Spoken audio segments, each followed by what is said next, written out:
আসসালামু আলাইকুম। হ্যালো শিক্ষার্থীরা কেমন আছো সবাই? আ এই যে একটা চ্যাপ্টার আজকে আমি তোমাদের সাথে আলোচনা করব এটা হচ্ছে আমাদের যে আ মহাকাশ ও উপগ্রহ অ নিয়ে যে চ্যাপ্টারটা এইটা। তো এই যে চ্যাপ্টারটাই পুরো চ্যাপ্টারটা কিন্তু অনেক বেশি ইন্টারেস্টিং, অনেক বেশি ভালো লাগা কাজ করে। আমরা কিন্তু ছোটবেলা থেকে অনেক ইন্টারেস্টের সাথে এই অধ্যায়টা পড়তাম, রাইট? তো এই যে আমরা ছোটবেলা থেকে এই অধ্যায়টার সাথে পরিচিত বা এই বিষয়গুলো কিন্তু আমরা কমবেশ সবাই জানি। কিন্তু এই অধ্যায়ে ২ টা টপিক আছে একটু ডিফিকাল্ট মনে হতে পারে। একটা হচ্ছে তোমার স্যাটেলাইটের যে ইতিহাসটা এখানে অনেক মনে রাখার মতো ইনফরমেশন কিন্তু আছে। আরেকটা হচ্ছে আ তোমার এই যে লেসন 5 আছে motion of an artificial satellite অর্থাৎ কৃত্রিম উপগ্রহ বা হচ্ছে এই যে স্যাটেলাইট এটার আ গতিটা নিয়ে আসলে আ এই যে লেসনটা এটা পড়লে তুমি বুঝতে পারবা যে আসলে পৃথিবী থেকে কিভাবে আসলে উম পৃথিবীর যে পৃথিবীর অরবিটে কেমনে স্যাটেলাইট পাঠানো যায়। এটা তুমি একটা জানতে পারবা। আরেকটা জানতে পারবা যে কিভাবে অত উপরে তোমার স্যাটেলাইটটা পৃথিবীকে কেন্দ্র করে ঘোরে। আসলে কতটুকু ফুয়েল বা জ্বালানি লাগে বা ঘুরতে আসলে তার কোনো আ তার কোনো এক্সট্রা কোনো ফোর্স লাগে কিনা ইত্যাদি এই সবই কিন্তু এখানে তোমরা জানতে পারবে। রাইট? আচ্ছা, so let's discuss about the lesson motion of an artificial satellite. Okay, so for the orbital motion of a satellite around the Earth, there must be a centripetal force working inward. Centripetal force মানে কি? Centripetal force মানে কি? সেন্টারের দিকে কি করে? ক্রিয়া করে যে ফোর্সটা সেটা। তো এখানে তোমাদের অবশ্যই জানতে হবে সার্কুলার মোশন সম্পর্কে। সার্কুলার মোশন সম্পর্কে কেন জানতে হবে? বিকজ আ আর্থ বা পৃথিবী বা যেকোনো গ্রহ উপগ্রহের কথা বলো, সেগুলা কেমন হয়? পৃথিবী কেমন হয়? গোল না? অ একদম এক্সাক্টলি গোল না, তবুও রাউন্ড, গোল শেপের হয়। এটা তো তুমি জানো। সো পৃথিবীর আ কোনো একটা কক্ষপথে তুমি যখন আ একটা স্যাটেলাইটকে রাখতে চাচ্ছ, তখন অবশ্যই কি হতে হবে? ওই যে রাউন্ড যেখানে তুমি রাখতে চাচ্ছ, ওইটাও তো রাউন্ড। তার মানে যেখানে তুমি রাখবা কক্ষপথ, তাই তো? কক্ষপথটাও কেমন হয়? রাউন্ড হয়, তাই না? গোলাকার হয়, বৃত্তাকার হয়। তো এই যে রাউন্ড শেইপের আ যে কক্ষপথ, এইখানে কিন্তু তোমার অবশ্যই এটা মাথায় রাখতে হবে যে ওখানে যদি কোনো স্যাটেলাইট আমরা পাঠাতে যাই, তাহলে ওইটাকেও কেমন রাউন্ড আকারে কিন্তু ঘুরতে হবে। বৃত্তকার কক্ষপথে কিন্তু ঘুরতে হবে। তাহলে বলো, বৃত্তকার কক্ষপথে ঘোরে যে বেগে সেটাকে কি বলা হয়? সেটাকে কি বলা হয়? সেন্ট্রাল তোমার হচ্ছে সার্কুলার মোশন, রাইট? মানে আ বৃত্তকার পথের যে গতি, সেই গতিটা কিন্তু তাকে লাভ করতে হয়। তাহলে দেখো, "This force come from the Earth's gravitational attraction" তার মানে কেন্দ্রমুখী বল বা centripetal force যেটা, অর্থাৎ যেটা কেন্দ্রের দিকে টানে, সেটা কোথা থেকে পাই? সেটা পাই হচ্ছে মহাকর্ষ বল থেকে। ঠিক আছে? এখানে যেহেতু পৃথিবী সেহেতু আমরা অভিকর্ষ বল বলতে পারি। তবে মহাকর্ষ বল থেকে। দেখো, এটা হচ্ছে মনে করো যে এটা তোমার পৃথিবী। আচ্ছা, পৃথিবী মনে করার দরকার নাই। তুমি এই যে দেখো একটা রাস্তা, ঠিক আছে? একটা গোলাকার রাস্তা। আর এই যে গোলাকার রাস্তার মাঝে একটা তোমার হচ্ছে কি বলতো এটা? এটা হচ্ছে কেন্দ্র। গোলাকার রাস্তার মাঝে কেন্দ্র।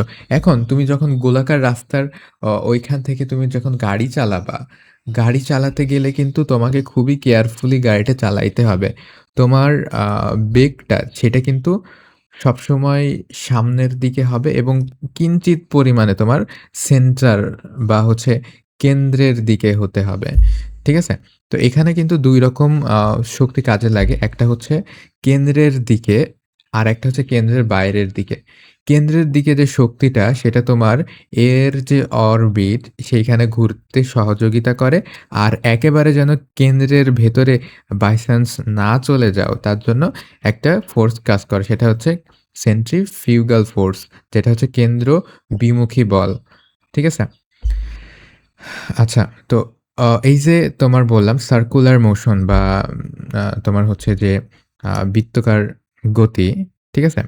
এটা তোমার হচ্ছে ঘোরার সময় আমরা কিন্তু এটা কাউন্ট করব। আমরা কিন্তু কোনো কিছু যখন ঘুরবে তখন কিন্তু আমরা আম তোমার সাধারণ যে সকল বেগ, ওই সাধারণ বেগের সাথে কিন্তু এটাকে তুলনা করতে পারব না। কেন পারব না? কারণ তোমার যে সার্কুলার মোশন আছে বা কেন্দ্রমুখী বা কেন্দ্রবিমুখী বল ২ টা আছে।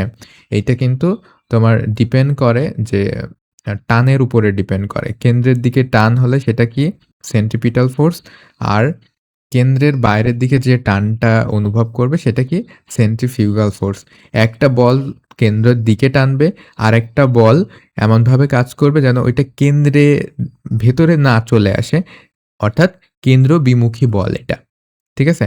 ২ টা বল আছে। সেন্ট্রিপিটাল ফোর্স যেটা কেন্দ্রের দিকে কাজ করে, আরেকটা হচ্ছে সেন্ট্রিফিউগাল ফোর্স যেটা কেন্দ্রের বিমুখে কাজ করে।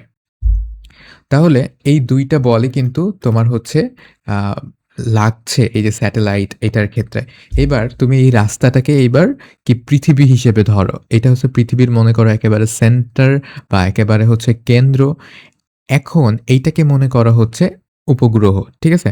তো যখন তোমার এই উপগ্রহটা পৃথিবীর আম চারদিকে আ তোমার হচ্ছে রাউন্ড করবে, তখন কিন্তু ওই পৃথিবীটার উপরে একটা বল সরি ওই যে স্যাটেলাইটের উপরে কিন্তু একটা বল কাজ করবে।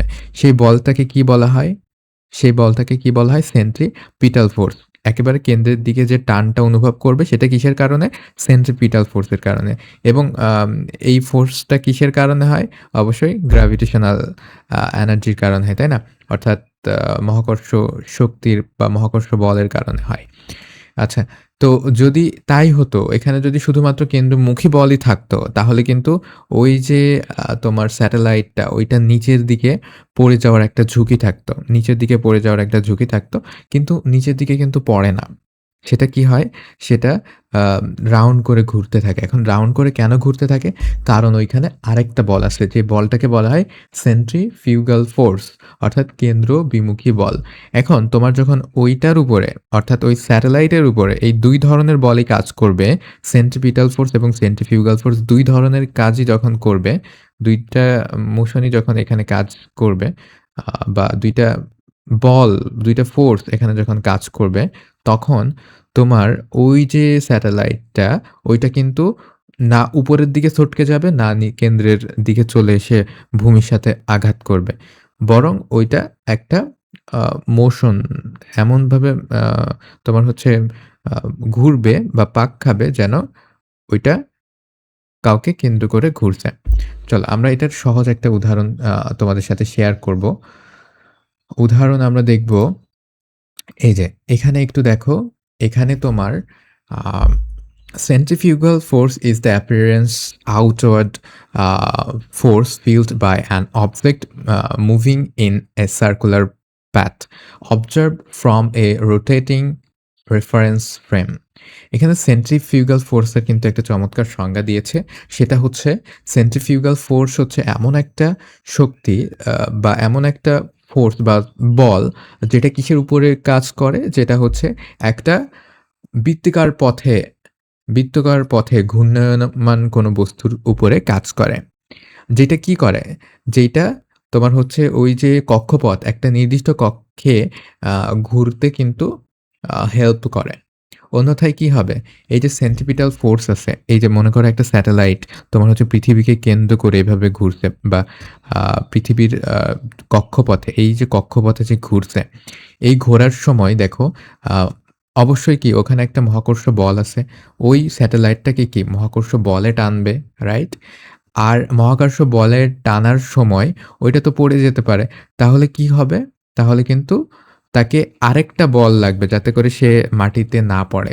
সেই বলটাকে কি বলা হয়? Centrifugal force. এখন এই সেন্ট্রিফিউগাল ফোর্সটা কিভাবে পাবে?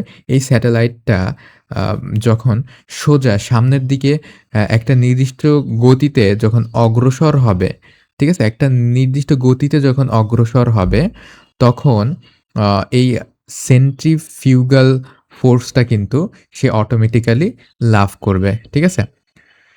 এখন দেখো এখানে সেন্ট্রিপিটাল ফোর্স এবং সেন্ট্রিফিউগাল ফোর্স সম্পর্কে তো জানো। তো এটার যে একটা ইকুয়েশন আছে F is equal mv square divided by r, এটা একটু মনে রাখতে হবে। এটা এইচএসসি লেভেলে গিয়ে কিন্তু তোমরা পাবে। তো এই যে এটা তোমার হচ্ছে যেটা কেন্দ্রের দিকে কাজ করে, অর্থাৎ তোমার যে অভিকর্ষ বলের কারণে যে তোমার স্যাটেলাইটটা পৃথিবীর কেন্দ্রের সাথে কেন্দ্রের দিকে কাজ করছে। এটাকে কি বলে? Centripetal force. ঠিক আছে? Centripetal force. আচ্ছা। আর তোমার আম যে গতি বা হচ্ছে যে বেগ, ঠিক আছে? যে বেগে ওইটা তোমার হচ্ছে ওই অরবিট করছে, যে বেগে অরবিট করছে, সেই আ বেগটার জন্য একটা ফোর্স তৈরি হচ্ছে, সেটা হচ্ছে সেন্ট্রিফিউগাল ফোর্স বা কেন্দ্রবিমুখী বল। আচ্ছা। তো আ তুমি এইবার চলো, যখন আমরা পরীক্ষাতে আসি, যখন মনে করো একটা সুতা নিয়ে তুমি এভাবে যখন ঘুরাবা, তখন তুমি একটা বলকে মনে করো এভাবে সুতা দিয়ে ঘুরাচ্ছ। এখন একটু ইমাজিন করো, ওই বলটা কি তোমার একেবারে হাতের মধ্যে চলে আসবে? নাকি এরকম করে বৃত্তাকার কক্ষপথে ঘুরবে? বলো তো? অবশ্যই এটা একটা বৃত্তাকার কক্ষপথে ঘুরবে। এখন কেন ছটকে যাবে না? কারণ তোমার ওই যে সুতোর সাথে ওই যে বলটার, ওই সুতোর সাথে বলটার যে টান, ওই টানটা কিন্তু অলওয়েজ থাকছে। এই কারণে ওইটা ছটকে যাবে না। আবার তোমার ওই হাতের দিকে তুমি যখন এভাবে ঘুরাবা, তোমার হাতের দিকে আসবে না কেন? কারণ ওইটার ভেতরে একটা সেন্ট্রিফিউগাল ফোর্স আছে বা কেন্দ্র বিমুখী বল আছে। তো কেন্দ্রমুখী বল যেটা, সেটা হচ্ছে তোমার এখানে সুতোর টান, তাই না? আর স্যাটেলাইটের ক্ষেত্রে এটা হচ্ছে তোমার মহাকর্ষ বা অভিকর্ষ যে বল, সেটা। আর তোমার এখানে যে সেন্ট্রিফিউগাল ফোর্স হিসেবে কাজ করছে, এটা তোমার হচ্ছে যে ঘুরানোর সময় যে বেগটা উৎপন্ন হচ্ছে, যে ভেলোসিটিটা উৎপন্ন হচ্ছে, এই যে ভেলোসিটির কারণে কিন্তু এখানে একটা সেন্ট্রিফিউগাল ফোর্সের তৈরি হচ্ছে। যেই সেন্ট্রিফিউগাল ফোর্সটা ওই বলটাকে তোমার একেবারে কেন্দ্রে আসতে দিচ্ছে না। সেন্ট্রিফিউগাল ফোর্স স্যাটেলাইটের ক্ষেত্রে ওইটা কি করছে? ওইটা স্যাটেলাইটটাকে জমিনে বা ভূপৃষ্ঠে পড়তে দিচ্ছে না। ঠিক আছে? তাহলে এই যে আ তুমি যখন এটাকে এভাবে ঘুরাচ্ছ, ঘুরানোর সময় ওইটাতে কিন্তু একটা নির্দিষ্ট একটা বেগে তোমাকে অবশ্যই ঘুরাইতে হবে। তার থেকে কম বেগে তুমি যদি ঘুরাও, তাহলে কিন্তু ওইটা ওইভাবে ঘুরবে না বা অ্যাকচুয়ালি ওইটা পড়ে যাবে বা ঘুরবে না। তোমাকে একটা অবশ্যই নির্দিষ্ট একটা বেগে ঘুরাইতে হবে। তারপরে গিয়ে তোমার এইভাবে ঘুরবে। এখন তুমি একটু ট্রাই করে দেখবা, তুমি আস্তে, আস্তে ঘুরোবা, দেখবা কিচ্ছু হচ্ছে না। তোমাকে একটা নির্দিষ্ট বেগে ঘুরাইতে হবে। বুঝতে পারছো? তো যখন তুমি একটা নির্দিষ্ট বেগে ঘুরাবা, তখন কিন্তু ও একটা সেন্ট্রিপিটাল ফোর্স পেয়ে যাবে, যেটা কি করবে? যেটা কেন্দ্র বিমুখী বল, যেটা হচ্ছে তোমার আ বাইরের দিকে বাইরের দিকে শক্তি প্রয়োগ করবে। অর্থাৎ বাইরের দিকে বল প্রয়োগ করবে, বাইরে যাওয়ার চেষ্টা করবে। এখন তুমি যখন আবার এভাবে ঘুরাইতে থাকবা, তখন ওই যে ২ টা বলই কিন্তু পাবা। একটা হচ্ছে সুতার টান, সুতার টানের ফলে ওইটা তোমার একেবারে বাইরে ছিটকে যাবে না। আর আরেকটা হচ্ছে আ সুতার টানটা কি তাহলে এখানে? সেন্ট্রিপিটাল ফোর্স বা কেন্দ্রমুখী বল।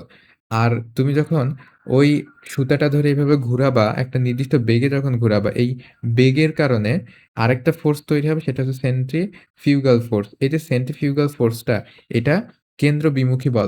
অর্থাৎ ওইটা তোমার কেন্দ্রের দিকে আসতে দিবে না। স্যাটেলাইটের ক্ষেত্রে কি হবে? ওই স্যাটেলাইটটাকে মাটিতে পড়তে দিবে না সেন্ট্রিফিউগাল ফোর্সের কারণে। বুঝতে পারছো? তো দেখো, তোমরা তোমার হচ্ছে যখন বৃত্তাকার পথে আমরা গাড়ি চালাই, তখন কিন্তু আমাদের আ গাড়ি চালানোর সময় সতর্কতা অবলম্বন করতে হয়। আমরা একবারে এইভাবে ঘুরাইতে পারি না। ঠিক আছে? আমাদেরকে খুবই স্বল্প পরিমাণে ঘুরাইতে হয় বা আমাদের বেগটা সেইরকম রাখতে হয়, অ্যাডজাস্ট করে রাখতে হয়। যাতে করে আমাদের একেবারে কেন্দ্রের দিকেও না চলে যায়, আবার কেন্দ্রের বিমুখেও না চলে যায়। এজন্য আমাদের সেন্ট্রিপিটাল ফোর্স এবং সেন্ট্রিফিউগাল ফোর্স, এই ২ টা একে অপরকে যখনই ক্যানসেল আউট করতে পারবে, তখনই কিন্তু এটা তোমার হচ্ছে বৃত্তাকার পথে চলতে সম্ভব হবে। এখন রোলার কোস্টারে দেখছো তোমরা, বা একটা গ্রহ কিভাবে একটা নক্ষত্রকে কেন্দ্র করে ঘোরে, হ্যাঁ? সবই কিন্তু এই যে সেন্ট্রিপিটাল এবং সেন্ট্রিফিউগাল ফোর্স, এই ধারণাটা তোমার ভেতরে থাকলেই হবে। কেননা আ এই যে কক্ষপথ, এটার আকার আকৃতি তোমার হচ্ছে বৃত্তকার, এবং এই যে ফোর্সের কথা আমরা বলছি, এটাও হচ্ছে সার্কুলার মোশন এর কথা বলছি। অর্থাৎ বৃত্তাকার গতি বা বেগের কথা কিন্তু আমরা বলছি। ঠিক আছে? তো এই হচ্ছে আমাদের মোটামুটি পুরো কনসেপ্টটা। এখন দেখো the circulation shows that to launch a satellite into an orbit around the Earth a speed of about 8 kilometer per second is needed when the satellite is lifted over 250 kilometers parallel to the Earth. That means যখন তুমি হচ্ছে আ ২৫০ kilometre উপরে একটা স্যাটেলাইটকে যখন স্থাপন করছো, তখন ওইটাকে প্রত্যেক সেকেন্ডে ৮ কিলোমিটার বেগে ঘুরতে হয়। যাতে করে সে আর নিচে না পড়ে উম না চলে আসে। এখন ৮ কিলোমিটার পার সেকেন্ডের কম হলে কিন্তু সে আবার নিচে চলে আসবে। যেহেতু ওই যে বললাম, তুমি যখন কোনো বস্তুকে ঘুরাবা, তখন কিন্তু তোমাকে অবশ্যই একটা নির্দিষ্ট বেগে ঘুরাইতে হবে। তা না হলে তুমি যদি তার থেকে একটু কম বেগে ঘুরাও, তাহলে ওইটা কিন্তু পড়ে যাবে। তারপরে তুমি যখন আম আরো বেশি বেগে ঘুরানো শুরু করবা, তখন কিন্তু তোমার ওই অনেক সময় সুতোটা ছিঁড়ে বাইরে চলে যেতে পারে। তো ৮ কিলোমিটার পার সেকেন্ড মানে প্রত্যেক সেকেন্ডে ৮ কিলোমিটার, বুঝতে পারছো? তার মানে একটা বুলেটের থেকে ৮ গুণ বেশি। একটা বুলেটের থেকে ৮ গুণ বেশি গতিতে তোমাকে ওই রকেটটাকে কি করতে হবে? ঘুরাইতে হবে। স্যাটেলাইটটাকে ঘুরাইতে হবে। ঠিক আছে?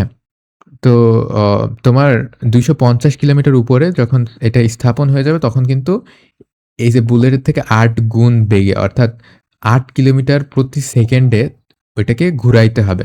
তুমি যদি ঘুরাইতে পারো, তাহলে ওইটা আর মাটিতে ফিরে আসবে না, এবং তোমার হচ্ছে ওইটা পৃথিবীর যে তোমার হচ্ছে অ্যা এরিয়া, ওইটা তোমার হচ্ছে ছেড়ে বাইরেও চলে যাবে না। অর্থাৎ একটা নির্দিষ্ট বৃত্তাকার বেগে কিন্তু তখন ঘুরবে। ঠিক আছে? But it is not an easy matter to apply so much velocity to an object at this height. এই যে এত উচ্চতায় এইরকম পরিমাণে বেগ দেওয়া কিন্তু ১ম এ সম্ভব হচ্ছিল না। এখন এখানে অনেক কারণ আছে যার কারণে সম্ভব হচ্ছিল না। দেখো, ৮ কিলোমিটার প্রতি সেকেন্ড মানে কি? একটা বুলেটের থেকে ৮ গুণ বেশি জোরে, এই যে এত বড় বিশাল একটা অবজেক্ট, ওইটাকে যদি বুলেটের থেকে এত বেগে মানে ৮ গুণ বেশি বেগে ঘুরাইতে হয়, তাহলে দেখো এটা প্রায় ইম্পসিবল হওয়ার কথা ছিল না? ইম্পসিবল হওয়ার কথা ছিল কিন্তু, যেহেতু অনেক ভারী, তাই না? তো ওইটাকে আ জ্বালানি দেওয়া বা ওইটাকে ফোর্স দেওয়া, ধাক্কা দেওয়া অনেক আ জটিল একটা ব্যাপার। আর এটা একটা বুলেট ট্রেনের থেকেও কিন্তু অনেক বেশি গুণে, অর্থাৎ একটা বুলেট ট্রেনের থেকে কত? এর থেকে অনেক বেশি গুণ তোমার হচ্ছে আ দ্রুত দ্রুতগামী। তো সেক্ষেত্রে যখন অনেক দ্রুত যাবে, তখন কিন্তু ওইটার টেম্পারেচার বা ওইটার যে তাপমাত্রা, এই তাপমাত্রাটা কিন্তু অনেক বেশি হয়ে যাবে। তো এই যে এত বেশি তাপমাত্রার ফলে কিন্তু ওই যে রকেটটা, ওইটা কিন্তু একেবারে পুড়ে ছাই হয়ে যাওয়ার কথা। ঠিক আছে? তো কিভাবে এই তোমার হচ্ছে গতিটা অর্জন করে? This speed is achieved by using multi-stage launching system. তো এই গতিটা একবারে যদি অর্জন করে ফেলতো, তাহলে কিন্তু মানে প্রথমত অর্জন করা সম্ভবই ছিল না। দ্বিতীয়ত হচ্ছে আম একেবারে পুড়ে ছাই হয়ে যেত যদি একবারে এই এত গতি যদি অর্জন করতো এটা। ঠিক আছে? As the first stage motor uses up its fuel.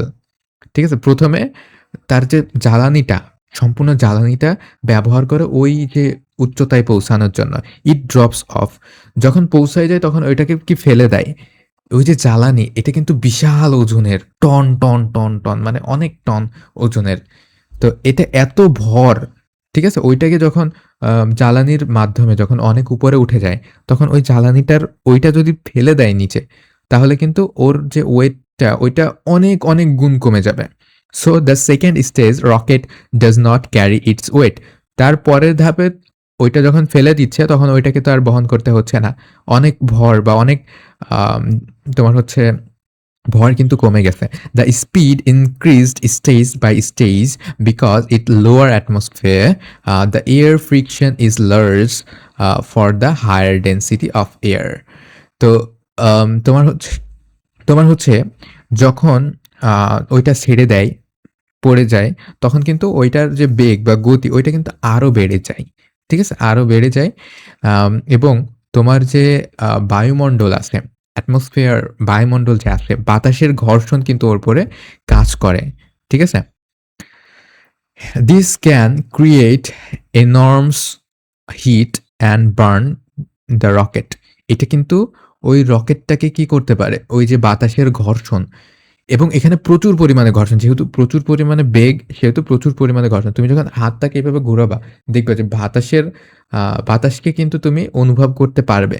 যত জোরে তোমার হাতটাকে ঘুরাবে, তত জোরে তুমি কিন্তু বাতাসের এইটা অনুভব করতে পারবে। এখন বুলেটের থেকে ৮ গুণ দূরত্ব যাবে। তাহলে সেক্ষেত্রে কি পরিমাণে ঘর্ষণ কাজ করবে চিন্তা করো।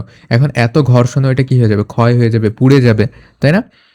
আ the Then the artificial satellite begins to revolve around the earth. তারপরে কি করে? তারপরে ওই ওইটা তোমার হচ্ছে পৃথিবীকে কেন্দ্র করে ঘুরতে শুরু করে। To understand how an artificial satellite orbit the earth, তুমি এটা করতে পারো। মানে এই যে কথাটা কিন্তু আমরা বললাম সেটা।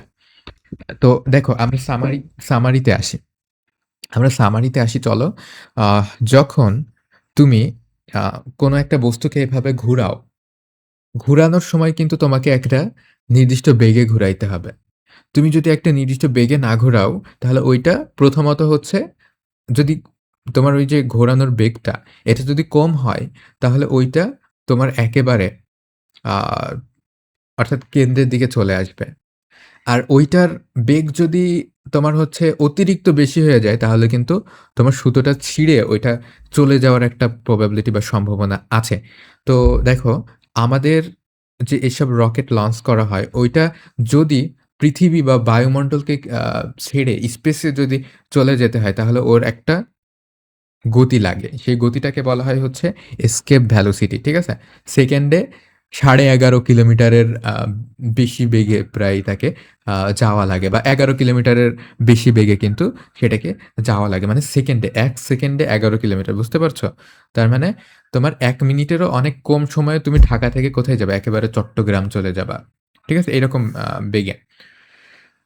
তো তোমার আম যখন আমরা এই সুতোর সাথে পৃথিবীটাকেও কিন্তু পৃথিবীর কক্ষপথ এবং এই যে সুতা দিয়ে তোমার হচ্ছে আ কোনো বলকে ঘোরানো, এই ২ টাকে কিন্তু তুলনা করতে পারি এভাবে। যখন আমরা বলকে ঘুরাচ্ছি, আ তখন যেরকম এটা কেন্দ্রের দিকে কাজ করছে সুতার জন্য, অর্থাৎ যার কারণে বাইরে বেরোতে পারছে না। ঠিক আছে? কেন্দ্রের দিকে কাজ করছে। এই ফোর্স বা এই বলটাকে কি বলে? Centripetal force. আর আ যে কারণে তোমার হচ্ছে এটা একেবারে কেন্দ্রের দিকে পড়ে যাচ্ছে না, তাই না? ঘুরানোর ফলে যে একেবারে কেন্দ্রের দিকে পড়ে যাচ্ছে না, এটাকে কি বলে?